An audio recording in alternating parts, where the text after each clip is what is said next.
మాధుర్య ప్రేమ ప్రపంచము చూపించు కంటికి పాపమమతల చేత పడిపోయిన నాకు ప్రాప్తించే క్షేమము పశ్చాత్తాపము నుండి తండ్రి క్షమ కోరుచు పాపము క్షేమము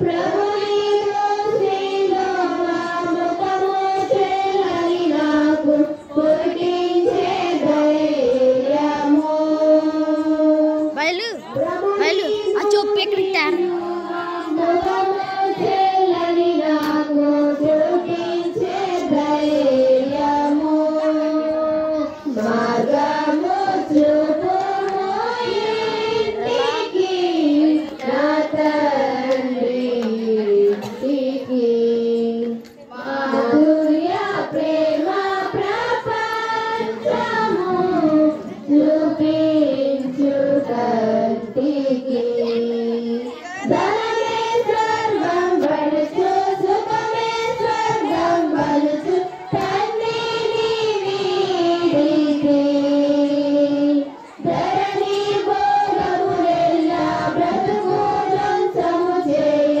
దేవానిను చేరితి దేవి అని నీ వైపు చేతులెత్తిన నాకు దారిని చూపుము దేవి అని నీ వైపు చేతులెత్తిన నాకు దారిని చూపుము మార్గము చూపుము ఇంటికి నా తండ్రి ఇంటికి మాధుర్య ప్రేమ ప్రపంచము చూపించు కంటికి దూర దేశములో నా బాగుండు నన్ను కొలుచు తప్పితి మార్గము తరలిపోయిది నేను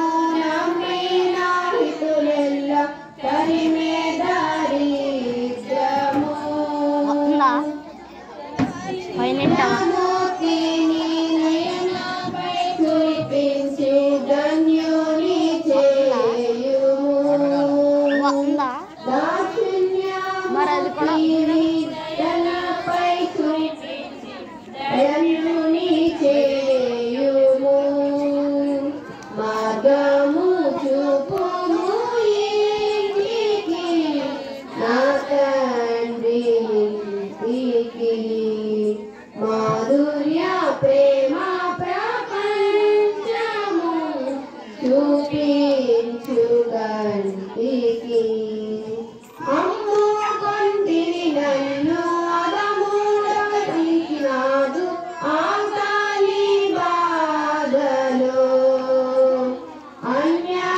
అన్యాయమైపోయే తండ్రుల సహ వెలివేయ అలవడు వేదన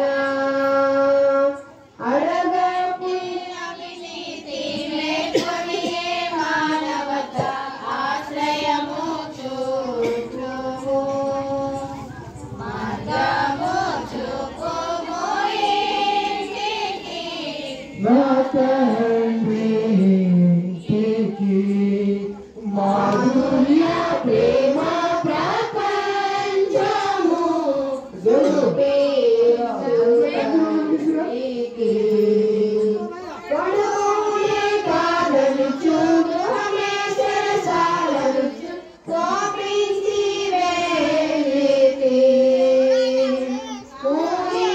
కూలివానిగనైనా నీ ఇంట పని చేసి కనికరమే కోరుతూ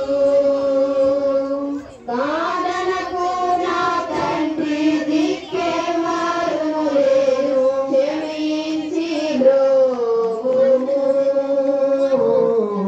మార్గము చూపుము ఇంటికి నా తండ్రి ఇంటికి అదంతా తీయాలి ఏంటి ఎందుకంటే అదేంటి మరి స్లోగా తీయాలి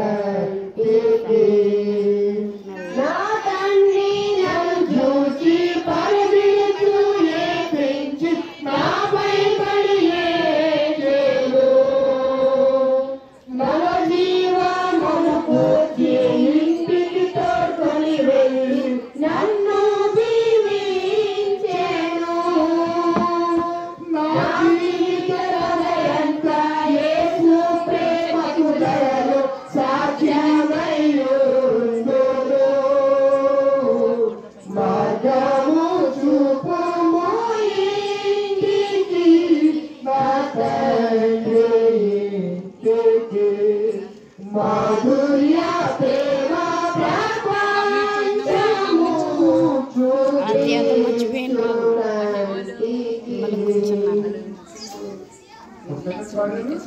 రాజులకు రాజైనవి మన అక్కడ పాడేసినగా పాడుకోవడం చెప్పండి మీరు అక్కడ ఏం పాడేదా తెలియదు కదా. ఫ్లాష్ అట్నా 332 332 అపరాధి యేసయ్య కృపచుండి బ్రోహో నీ యేసయ్య కృపచూపి ప్రభువయ్యా. అపరాధిని యేసయ్యా కృపచూపి ప్రభువయ్యా.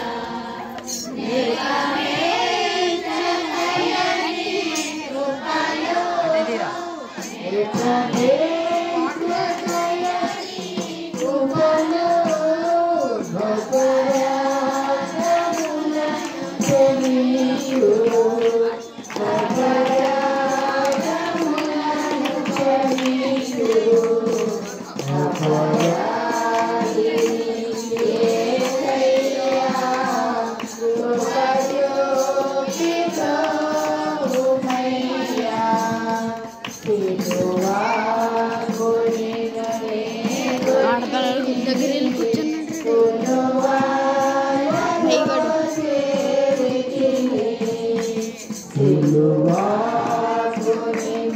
ఏ కొడుతున్నాడు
మరి ఎందుకు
ఆరాధిని యేసయ్యా కృప చూపి బ్రోమయ్యా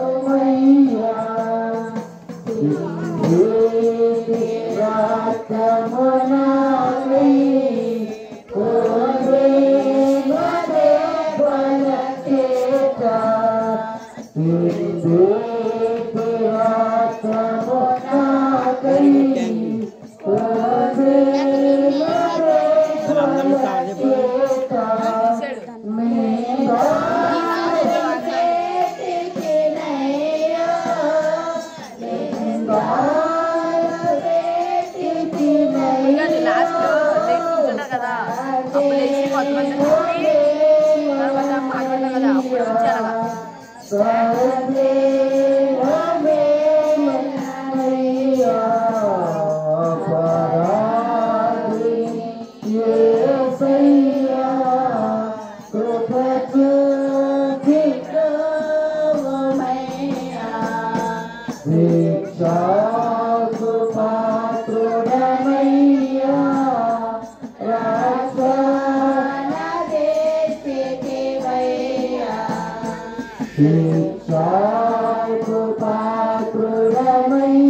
సిలువచ్చంతా చెరునాడని పాట పాడుతూ ఆకర్షణ చేసింది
One day,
తండ్రి యొక్కయు కుమారుని యొక్కయు పరిశుద్ధాత్మ యొక్కయు నామమున ఆమేన్.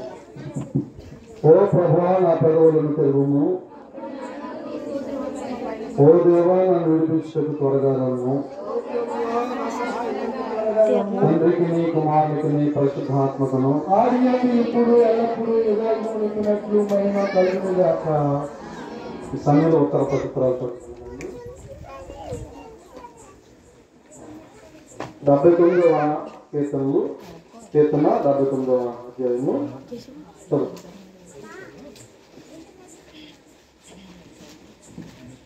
దేవా, అనేకులు నీ స్వాస్థ్యం వారికి స్థిరపడి ఉన్నారు.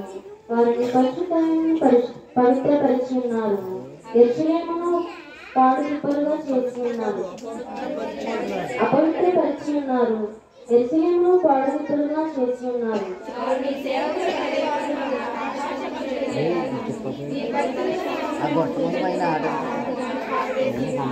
అప్పుడు నీళ్లు పోసినట్లు యెరూషలేము చుట్టూ వారి రక్తం పాల్గొచ్చి ఉన్నారు. వారిని పాతగొట్టే వారు ఎవరూ లేరు.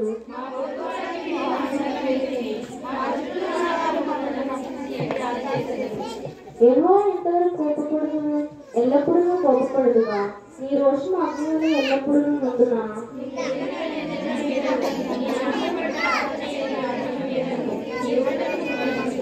వారు యాకోబు సంతతిని మింగివేసి ఉన్నారు. వారి నివాసమును పాడు చేస్తున్నారు.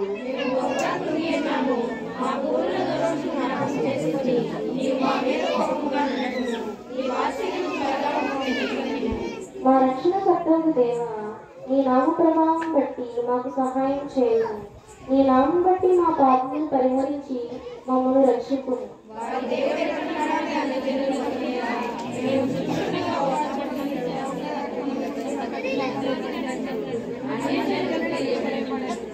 చెరలో ఉన్నవారి నిట్టూర్పు నీ సన్నిధికి రానిము.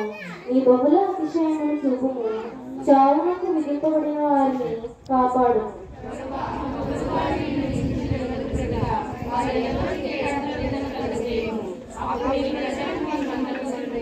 అప్పుడు నీ ప్రజలకు మందగొర్రెలైన నేను సదాకాలం నీకు కృతజ్ఞతాస్తుతులు చెల్లించను. తరతరాల వరకు నీ కీర్తిని ప్రచురపరచను. తండ్రికి కుమారునికి పరిశుద్ధాత్మకును ఆది ఇప్పుడు ఎల్లప్పుడూ యుగములు జరిగినట్లు మహిమ కలుగునుగాక. మా తండ్రి అయిన దేవుని కూర్చొని కృపా సమాధానం కలుగునుగాక. కూర్చోండి. ఇద్దరితో ఏర్పాటు చేయడం లేఖన భాగాలు చదువుతున్నాం. పాత నిబంధన పాఠ్య భాగం నుండి మిగతా గ్రంథం 3వ అధ్యాయం.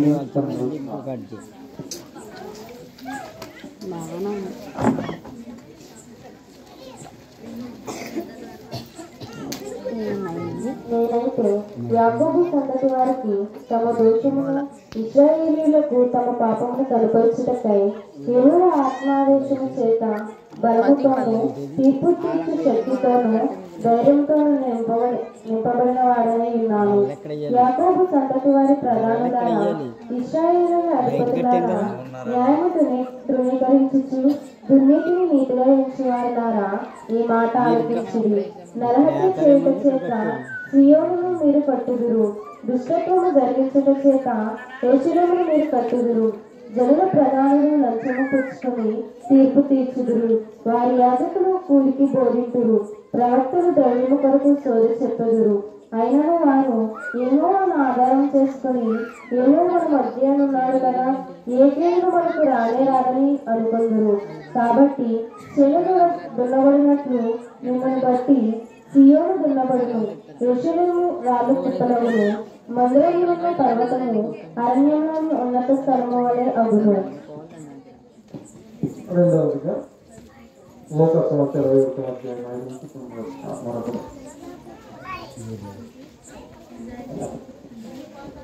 కొందరు అందమైన రాళ్లతోనూ అద్భుతములతోనూ శృంగారింపబడి ఉన్నదని దేవాలయం గురించి మాట్లాడుతుండగా ఆయన కథలను మీరు చూస్తున్నారే, వాటిలో రాతి మీద రాయి ఉండకుండా అది పడదోయి దినములు వచ్చినామని చెప్పాను. అప్పుడు వారి బోధకుడా, అలాగైతే ఇవి ఎప్పుడు జరిగిను, ఇవి జరగబోయిన నీ సూచన ఏమని ఆయన అడగగా, ఆయన మీరు మోసపోకుండా తీసుకోండి. అనేకులు నా పేట వచ్చి నేనే ఆయననియు కాయము సమీపించిన నీవు చెప్పుదురు. మీరు వారి వెంబడిపోతుడి. మీరు తల్లి గుర్చి తల్లిమల గుర్చి ఉన్నప్పుడు జరుగుతుంది. ఇవి మొదట జరగాల్సి ఉన్నది కానీ అంతము వెంటనే రాదని చెప్పాను. వాక్యం కొరకు ప్రార్థించుకున్న ప్రేరేపించుకున్న వరకు చెప్తున్నా. అన్నమ్మా మీరే అన్నం గారు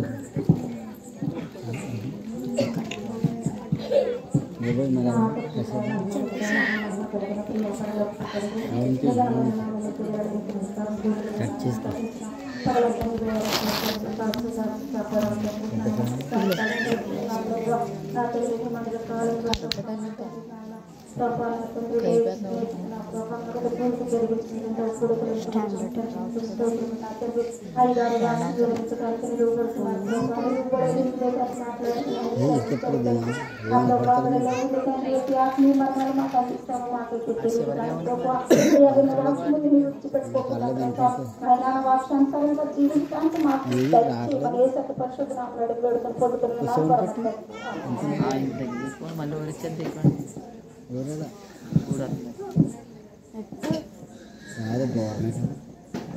మంచిది.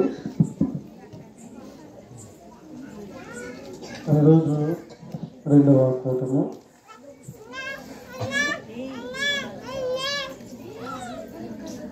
బొడ్డుపల్లి రూతమ్మ గారు తల్లి గారు, పెదరాజారావు గారు లేటు భర్త, బొడ్డుపల్లి అబ్రహాం గారు కుమారుడు, నయ్యమ్మ గారు కారుడు, బొడ్డుపల్లి రాజారావు గారు మనవుడు, దివ్య గారు భార్య, హర్షిత గారు మనవరాలు, బయ్యస్వామి గారు మనముడు, కోతరాజు మరియమ్మ గారు పెద్ద మనవరాలు, రాజరత్నం గారు భర్త, పత్తి కాంతకుమారి గారు చిన్న మనవరాలు, మాణిక్యం గారు వారి యొక్క భర్త. ఈ కుటుంబ సభ్యులు రెండవ ప్రకారం జరిగిస్తున్నారు.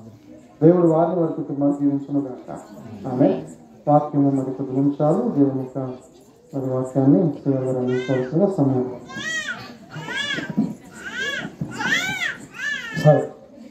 క్రీస్తునందు ప్రియమైన పిల్లలుగా దైవజనమా, ఈ 7వ రోజు ఈ ప్రశస్త రాత్రి వేళ మన ప్రియులు బొడ్డుపల్లి అబ్రహాం గారు వారి కుటుంబం చెంత ఈ రీతిగా మనం చేరి సిల్వల గురించి పాడడానికి, శ్లాఘించడానికి, కీర్తించడానికి దేవుడు ఈ కుటుంబం ద్వారా సిలువ సువార్తను